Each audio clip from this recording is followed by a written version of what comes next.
Ang welga daw po ng transport groups abay tuloy sa susunod na linggo. Panawagan para sa rollback ng presyo po ng langis at pagtanggal ng buwis kanilang igigiit. Kaugnayan, kumuha tayo ng karagdagan pang detalye mula kay Bombo Isa Cotonel. Patuloy ang ikalawang araw ng welga ng transport group na Piston ngayong araw, Marso 20, kung saan nagtipo ng mga tsuper at kanilang mga kalyanong grupo sa Welcome Rotonda sa lungsod ng Quezon bago nagmarcha patungong Menjola upang ihayag ang kanilang mga panawagan. Ayon kay Piston National President Modi Floranda, magpapatuloy ang kanilang mga kilos protesta Ferdinand Marcos Jr. ang kanilang mga hinaing, kabilang ang pagtanggal ng buwis sa langis, pagpapababa ng presyo ng krudo sa 55 pesos kada litro at pagbasura sa oil deregulation law.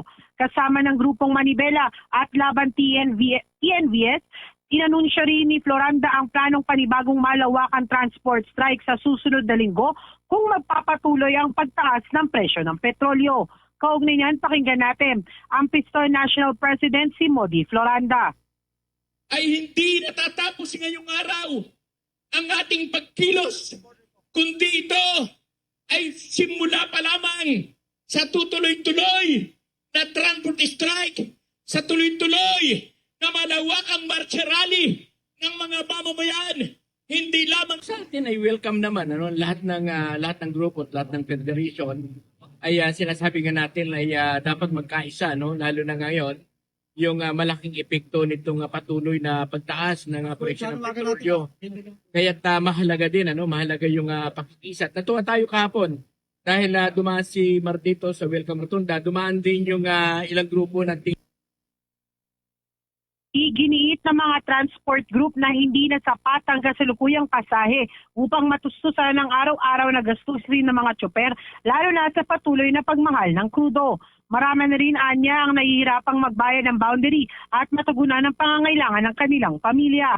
Samantala, bagaman kinikilala ng Piston ang 5,000 cash aid mula sa pamahalaan bilang tulong sa mga tsuper, sinabi nilang panandalian lamang ito at agad ding mauubos dahil sa sunod-sunod na oil price hike. Giit ng grupo, pang matagalang solusyon ang kinakailangan tulad ng pagtanggal ng excise tax sa produktong petrolyo. Kaugnay niyan, pakinggan natin muli ang National President ng Piston, si Modi Floranda. Ang tandya natin ay 1.5 days.